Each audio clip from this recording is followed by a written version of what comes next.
Okay, so, hi, this is Dan. This is, you see how rusty that is? Oh, I'm gonna just...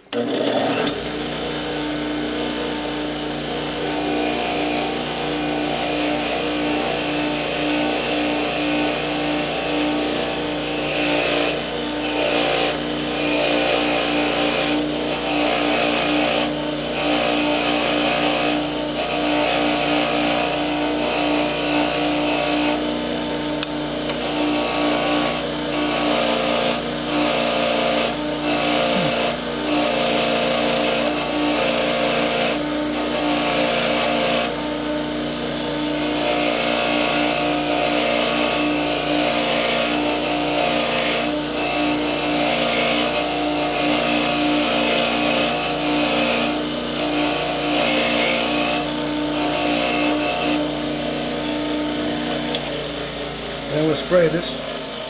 This is that in? WD-40, there might be better sprays, but I use this. Is that in the middle? Oops.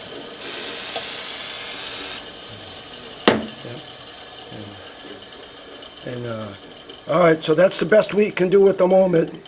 You know, they might have to do it a few times. Over a couple of months, more rust might come through. We're trying to find a solution, but it's been like that for as long as I remember.